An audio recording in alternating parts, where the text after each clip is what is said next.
সবাইকে শুভেচ্ছা। SahedTube কেমন আছেন? সবাই ভালো থাকুন, সুস্থ থাকুন, সেই দোয়া করি সবসময়। আমি সাহেদ সানি আর আপনারা দেখছেন SahedTube। অনেকে প্রশ্ন করে থাকেন, ভাই আমি কোথা থেকে এন্ট্রি নিব, বাই নিব না সেল নিব, কোথা থেকে কিভাবে? এগুলো না আসলে বুঝি না কিভাবে কি। যারা আমার অ্যানালাইসিস রিলেটেড ভিডিওগুলো দেখে থাকেন তারা কিন্তু অলরেডি বুঝে গেছেন যে কোথা থেকে কিভাবে এন্ট্রি নিতে হয় টেকনিক্যালভাবে। ফান্ডামেন্টালগুলো আমি দিই না, কারণ ফান্ডামেন্টালের কাট কপি পেস্ট এগুলো আমার ভালো লাগে না। আর দ্বিতীয়ত ফান্ডামেন্টাল নিউজের উপর মার্কেটে যে মুভমেন্টটা করে থাকে সেটা ওই নিউজ টাইমের উপরেই ডিপেন্ড করে, এবং ওইখান থেকে স্কাল্পিং করে বের হয়ে আসতে হয়। ওটা লং টাইমের জন্য প্রযোজ্য হয় না, কারণ প্রতিনিয়ত নতুন নতুন নিউজ হইতে থাকে, এবং নতুন নতুন নিউজের সময় নতুন নতুন আহ মার্কেটের দিক নির্দেশনা পরিবর্তন হইতে থাকে। সেই হিসাবে আমার দৃষ্টিকোণ থেকে সবসময় টেকনিক্যাল অ্যানালাইসিসটাই বেস্ট। আর এই টেকনিক্যাল অ্যানালাইসিস করার জন্য আপনাকে ভালো মতন বুঝতে হবে সাপোর্ট জোন, রেসিস্ট্যান্স জোন এবং ট্রেন্ড লাইন। ট্রেন্ড লাইন যেমন এখানে যদি আমরা ট্রেন্ড লাইন ধরি, তাহলে মার্কেট দেখাচ্ছে কিন্তু ডাউন ট্রেন্ডের দিকেই আছে, ঠিক আছে? এটাকে যদি আমরা ট্রেন্ড লাইন ধরি তাহলে মার্কেট ডাউন ট্রেন্ডের দিকে আছে। কিন্তু এই যে বর্তমানের যে পরিস্থিতি বা বর্তমানের যে অবস্থা, এই অবস্থায় এই ট্রেন্ড লাইন ফলো না করাই সবচাইতে বেটার। হ্যাঁ, হতে পারে এখান থেকে মার্কেট আরো ডাউনে আসবে, কিন্তু আমি এখান থেকে ইউরো ইউএসডির চার্ট দেখতেছেন। ইউরো ইউএসডি অনেকে আমাকে বলতেছেন যে ভাই এখান থেকে সেল নিব কি না, আমাকে পার্সোনাল টেক্সট করতেছেন, জিজ্ঞাসা করতেছেন। তা আমি সবার ক্ষেত্রেই বলবো যে না, না, না, সেল এখান থেকে নেওয়াটা সবচাইতে বড় বোকামি। সো আমি যদি এখন আমি 4 ঘন্টা চার্টে আছি ইউরো ইউএসডিতে, সেই হিসাবে মার্কেটে এখান থেকে নামার পরে কিন্তু এখানে উঠছে।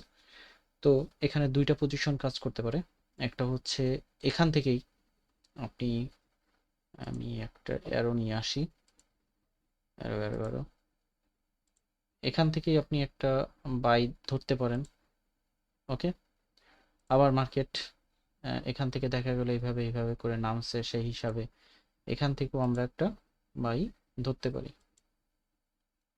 তো এই পর্যন্ত নামা বা এই যে জায়গাটা দেখতেছেন, এটা একটা সাপোর্ট জোন। এই সাপোর্ট জোন ভাইঙা নিচে নামাটা একটু টাফ, এবং এই সাপোর্ট জোন ভাইঙা গেলে এই সাপোর্ট জোন, এই সাপোর্ট জোন ভাইঙা গেলে এই সাপোর্ট জোন, এবং লাস্ট মাস্ট আসতেছে হচ্ছে 1.03। 1.03-র যে পজিশনটা আছে, এই পজিশনটা ভেঙে নিচে নামাটা খুবই ক্রিটিক্যাল মার্কেটের জন্য। কারণ আগে পরে এই জায়গা থেকে মার্কেটগুলো ব্যাক হয়েছে, এই জিনিসগুলো নিয়ে হচ্ছে বুঝতে হয়। মার্কেট আগে পরে যখন নিউজ হয়েছে বড় আকারের, বা দেশের এই এখন যেমন রাশিয়া এবং ইউক্রেনের যুদ্ধ হচ্ছে, এই সব পরিস্থিতি বা মার্কেট হঠাৎ করে ডাউন বা আপ হওয়ার, কোথায় যায় বাড়ি খাইছে, কোথা থেকে উঠতেছে, এই জিনিসগুলো যখন বুঝবেন তখন সেই মার্কেট থেকে বা সেই পেয়ার থেকে আপনি ভালো একটা প্রফিট বের করে নিয়ে আসতে পারবেন। সিম্পল জিনিস, আপনি যত পেঁচাবেন তত পেঁচতে থাকবেন। আর যত পেঁচানোর জিনিস বাদ দিয়ে আপনি সিম্পল ওয়েতে চিন্তা ভাবনা করবেন, তখন আপনার জন্য এই মার্কেট থেকে প্রফিট বের করে নিয়ে আসা অসম্ভব কোনো কিছু না। ভালো একটা প্রফিট আপনি বের করে নিয়ে আসতে পারবেন। এটাকে আমি খয়েরি দিলাম হচ্ছে এই জায়গা ভেঙে মার্কেট নিচে যাওয়াটা একটু টাফ হয়ে যাবে। তো এখানে যে পজিশনটা আছে মার্কেটের, সেটা দেখেন এই পর্যন্ত নামছিল, নামার পরে আবার এখানে সাথে সাথে উইঠা আবার এখান থেকে টুটু টুটু টুটু করতে করতে এই পর্যন্ত নামছে, নামার পরে এখানে উঠছে অলরেডি। কিন্তু আমি আবার বাইরে একটা সিগন্যাল দিয়েছি আমার টেলিগ্রাম গ্রুপে জয়েন। আমার টেলিগ্রাম গ্রুপ যারা এখন পর্যন্ত জয়েন হয় না, নিচে ডিসক্রিপশনে দিয়ে দেওয়া আছে, description follow my description link, টেলিগ্রামের লিঙ্ক দেওয়া আছে, ওখান থেকে আপনারা জয়েন হয়ে নিতে পারেন। তো আমার দৃষ্টিকোণ থেকে মার্কেট এখান থেকে আপে যাওয়ার সম্ভাবনা বেশি। গেলে এই এরিয়াটা ধরি, আমি যদি আরো এরিয়াগুলোকে এখন ছোট করে ফেলাই, কারণ মার্কেট ধীরে ধীরে এই 1300 পর্যন্ত ওঠাটা একটু সময় সাপেক্ষ ব্যাপার হবে। আহ, সেখানে আমরা ধরে নিতে পারি এই পর্যন্ত একটা যাওয়ার পসিবিলিটি আছে, বাট সেটা লং টাইমের ক্ষেত্রে হবে, শর্ট টাইমের ক্ষেত্রে না। আবার ধীরে ধীরে যদি নামে তাহলে এই এরিয়াটা আপনার টাচ করবে।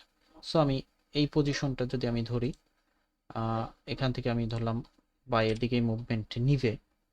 সো এখানে আমি আরো কয়েকটা ধাপ আইকা দিই, তাহলে আপনারা বুঝবেন। এবং যখনই প্রফিট আসে, প্রফিটটা নিয়ে নেওয়াটাই হচ্ছে সবচাইতে বুদ্ধিমানের কাজ, কারণ মার্কেট আবারও ডাউনের দিকে চাইতে পারে, মানে সেলের দিকে চাইতে পারে। তো এখান থেকে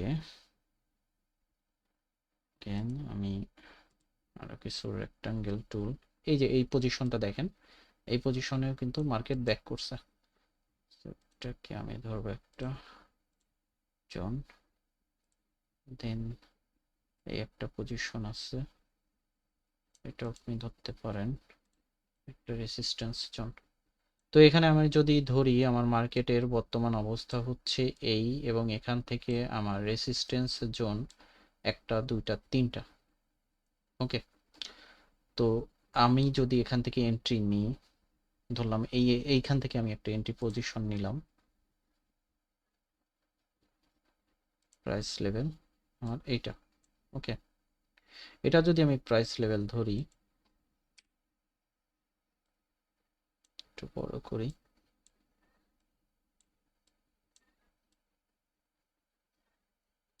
এটা আমি প্রাইস লেভেল ধরলাম, আমি এখান থেকে নিলাম হচ্ছে বাই। আমি যদি বাই নিই, আমার প্রথম টিপিটা থাকবে হচ্ছে এখানে ব্যাক করছে, সেক্ষেত্রে এখানে আমি টিপিটা ধরতে পারি, টিপি 1, দেন এই পজিশনটা টিপি 2, দেন এই পজিশনটা টিপি 3। ওকে, আমি এখন এসএল পজিশনটা ধরবো হচ্ছে এই লেভেলে, কারণ এই সব জায়গা থেকে মার্কেট একটু সবসময় নিচ থেকে ধরবো, এবং আগে পরে কিন্তু আপনাদের আমি দেখাইছি, আমার আগের ভিডিওগুলো দেখলে আপনি বুঝবেন যে কিভাবে মার্কেটগুলো আমি করে থাকি, টেকনিক্যালি আপনাদের বুঝায় থাকি বা দেখায় থাকি। এটা হচ্ছে আমার এসএল পজিশন,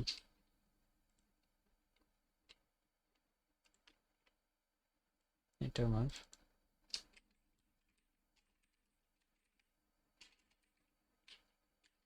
পজিশন,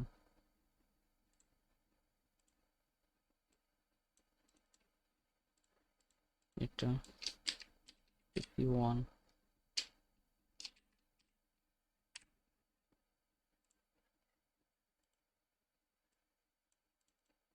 এটা টিপি2, এটা টিপি3।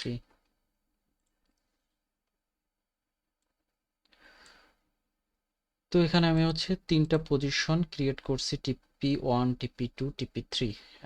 এইটা হচ্ছে আমার এরিয়া। আমি যদি টিপি4ও ধরি, ও পর্যন্ত যাবে না আপাতত, মার্কেট এই জায়গাটুকের মধ্যেই হচ্ছে ঘুরপাক খাওয়ার সম্ভাবনা বেশি। যেমন এখান থেকে যদি আমি মার্কেটটা, সরি, এখান থেকে একটা চার্ট দিয়ে ওরা জানি কিভাবে করে ওয়েভের এটা আমি বাদ দিলাম, নর্মালি করি,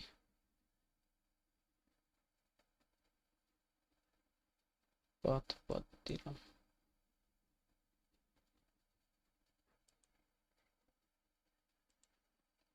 ব্রাশের কাজটা একটু দেরি।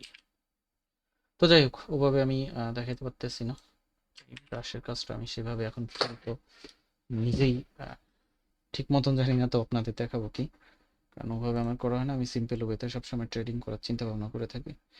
তো ইউরো ইউএসডির পজিশনগুলো না আমার কাছে এটা মনে হচ্ছে যে এখান থেকে বাই পজিশন, বাই। ওকে, এখানে আমি একটু টেক্সট লিখে দিই,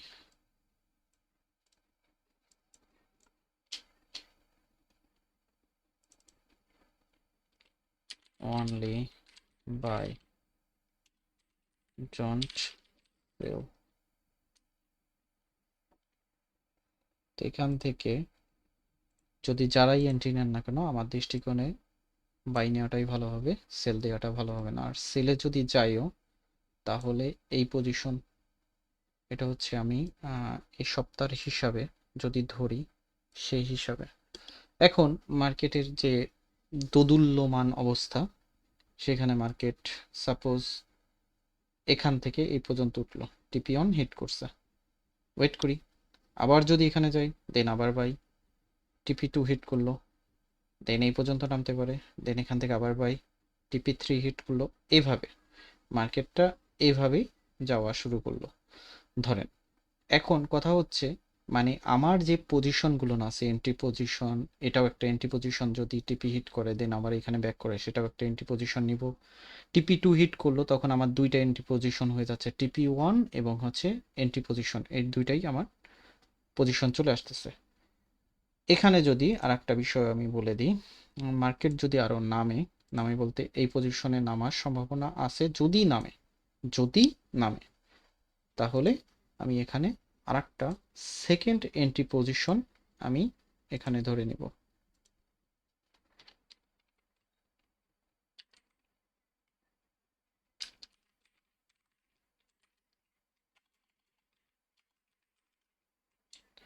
আচ্ছা, ওটা লাগবে না, এন্ট্রি বাই এন্ট্রি।